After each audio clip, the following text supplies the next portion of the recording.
Bonjour à toutes et à tous, fidèles auditeurs et chers lecteurs de Corbeau News Centrafrique, le CNC. Quel plaisir de vous retrouver pour notre rendez-vous hebdomadaire.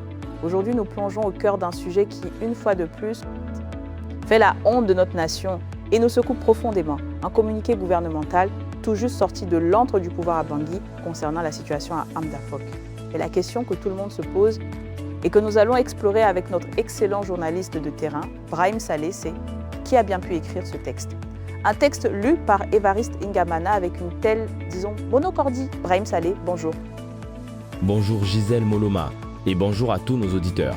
Oui, vous avez parfaitement résumé la situation. Ce communiqué, Gisèle Moloma, c'est l'illustration parfaite d'un régime complètement déconnecté des réalités et surtout totalement soumis aux ordres venus de la galaxie Wagner. Totalement soumis, Brahim Saleh, c'est le mot juste parce que ce que l'on voit, c'est une lecture d'une platitude affligeante, d'une froideur insupportable. Mais concrètement, qu'est-ce qui se passe à Ham-Dafok pour que ce gouvernement ose nous servir un tel plat? Exactement, Gisèle Moloma. La ville d'Ham-Dafok, située à l'extrême nord-est de la Centrafrique, est plongée dans un désordre complet depuis l'attaque coordonnée qui a eu lieu le mardi 30 juin 2026. Les informations qui nous parviennent du terrain sont claires. Le bilan humain et matériel est très lourd. Et c'est précisément à ce moment que le ministre d'État chargé de la communication, Évariste N'Djamena, que l'on surnomme le grand sorcier de Carnot, a été choisi pour lire un texte qui déborde de falsifications. Des falsifications, c'est une insulte à notre intelligence. Brahim Saleh et le grand sorcier de Carnot, comme vous le dites, l'a lu comment ce texte? Parce que si c'est pour nous asséner des mensonges, il aurait pu au moins y mettre un peu de conviction, non? C'est là toute l'absurdité, Gisèle Moloma. Le porte-parole du gouvernement a récité son allocution avec un ton puéril, presque comme un lycéen qui déclamerait une leçon apprise par cœur. Pas un seul mot n'a semblé sincère. Pas un geste d'empathie envers les victimes. Une simple lecture plate, comme si les personnes disparues à Ham-Dafok ne valaient pas le moindre effort d'émotion de la part de ces incompétents de la 7e République. Les incompétents de la 7e République, s'est dit Brahim Saleh, et pendant que lisent sans âme quelle est la réalité du terrain, celle que l'empereur Faustin Archange Touadéra et sa clique tentent de nous cacher. La réalité est bien différente. Gisèle Moloma, pendant que la voix officielle du gouvernement nous assure que la situation est entièrement sous contrôle. Les faits sur place contredisent catégoriquement cette version. 3 jours après l'attaque, les agresseurs maintiennent toujours des positions importantes dans la ville. Les affrontements ont coûté la vie à plusieurs dizaines de civils et ont entraîné des pertes significatives parmi les soldats de nos forces armées nationales et leurs partenaires russes. Non, mais c'est invraisemblable, Brahim Saleh, il nous raconte que tout est maîtrisé alors que nos soldats tombent et que les envahisseurs tiennent toujours des positions. Et côté matériel, c'est aussi un désastre? Oui, Gisèle Moloma, le bilan matériel est tout aussi terrible. Des engins blindés et du matériel lourd sont passés entre les mains des groupes rebelles. La base provisoire de la mission des Nations Unies a subi des tirs directs, blessant plusieurs casques bleus. Voilà la vérité que le communiqué gouvernemental s'efforce de dissimuler. Dissimuler, c'est même plus que de la dissimulation, Brahim Saleh, c'est de l'imposture.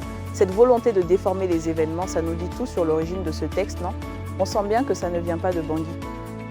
Absolument, Gisèle Moloma. Cette obstination à falsifier les faits en dit long sur la provenance de ce texte. Sa rédaction n'a pas été guidée par l'intérêt de notre nation, mais bien dictée par les conseillers russes de la société de mercenariat installée à Bangui. L'objectif de cette intervention médiatique est clair, maintenir les apparences et cacher la défaite des partenaires bilatéraux.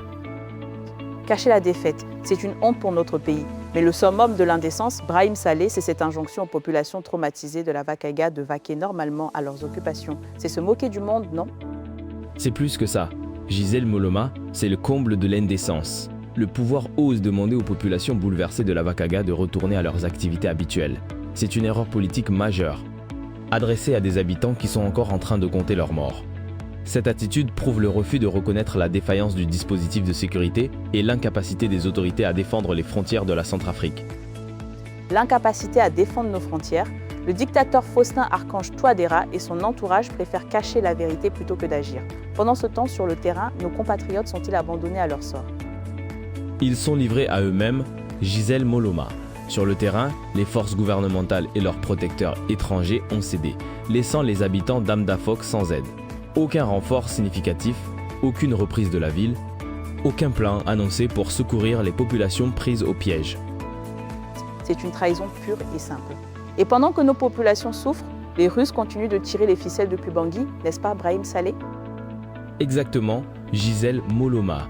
Depuis la capitale, les officiers russes continuent de contrôler la crise, imposant des discours rigides au gouvernement et à l'état-major des armées. Il faut à tout prix éviter un scandale international sur l'efficacité réelle de leur présence militaire.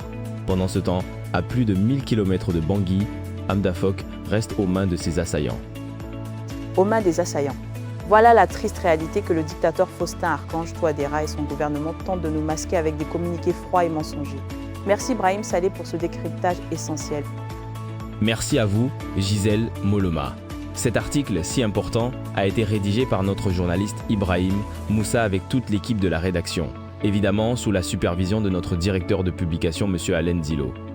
Et pour toutes vos informations, vos témoignages, n'hésitez pas à contacter Corbeau News Centrafrique. Notre numéro de téléphone et WhatsApp est le +236 75 72 18 21 ou le 70 16 44 65. Merci à tous de votre écoute et à très bientôt.